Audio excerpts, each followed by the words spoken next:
What's up, guys? This is Lior, and in this video, we're going to be talking about one thing that Biggerpockets isn't necessarily telling you about real estate investing. Key the intro.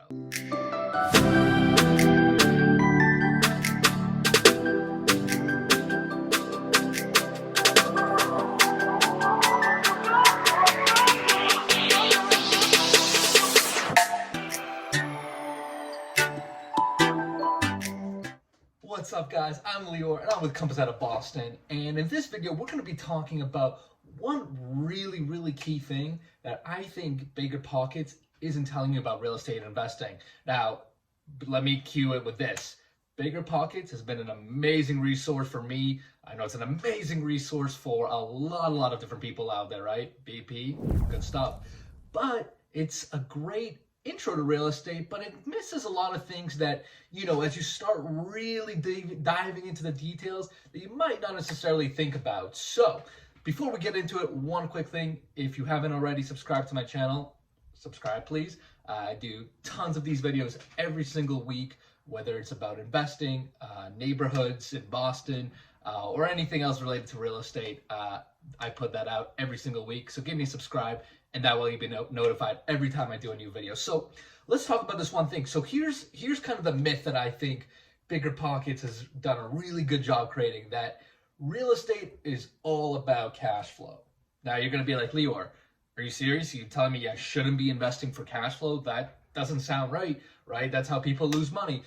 And in a sense, you're right, but in a sense, you're also kind of wrong, because what I've learned from not only my dealings, but reading other really successful people's materials and all, is wealth in real estate is created by equity, not cash flow. Equity is what drives the biggest returns and is really what makes people rich in real estate investing. So, all right, let's talk about two ways that you can maybe create equity in your real estate. There's really only two ways.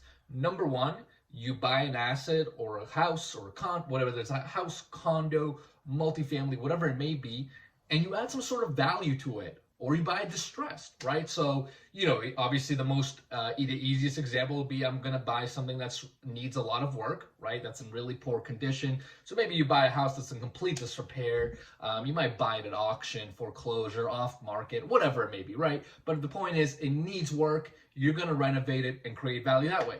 The other way you can do it is you can buy a piece of property below market value if maybe it's got tenants that are paying below market rents.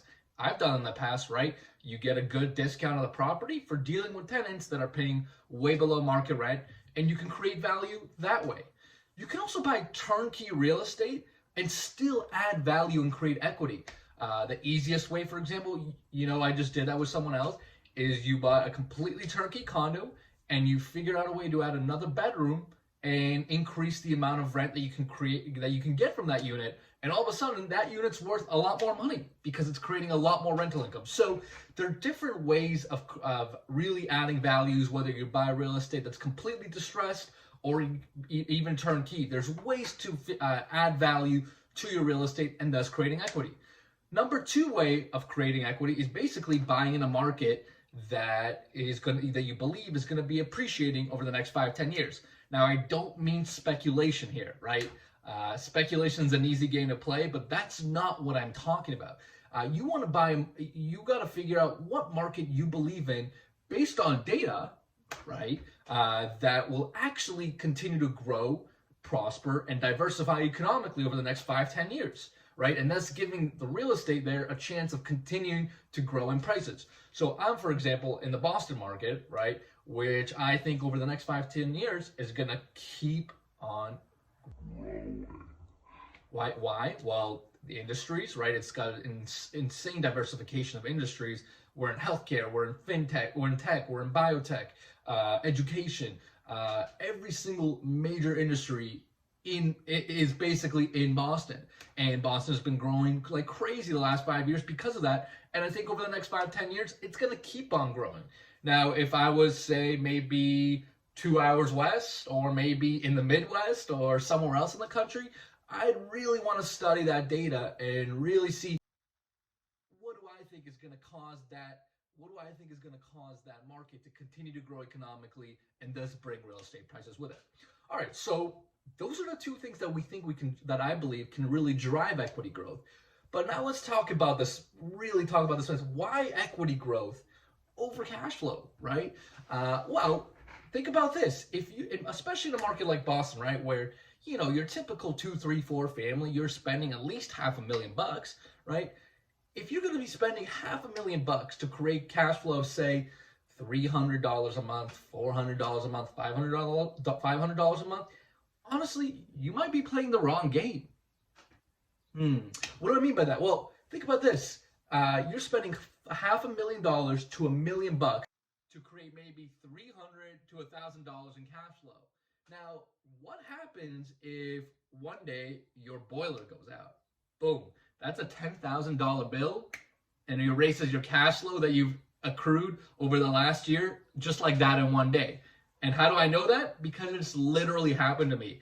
I bought my first investment property thinking I was going to cash flow that $500, and within 30 days I had a boiler go out. Boom, $10,000 out.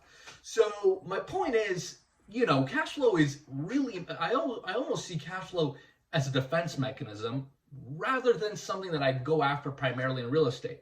Why? Because if you're not cash flowing, right, then how are you going to hold on to the property? I mean, you can't be losing money every single month on the real estate, or you won't be able to sit on the property long enough to experience this appreciation and equity growth and all that, right?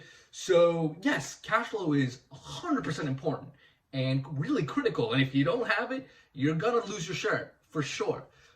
But what you have to understand is that it shouldn't be the number one thing that's driving you and that you're going after, right? Because at the end of the day, if your main goal is to just create an income stream of $500 or $1,000, I can list you 1,000 other ways that are easier, less risky, require less money, require less management than buying a rental property for $500,000 to $1 million, right? Because remember, management is not hard, but it takes time.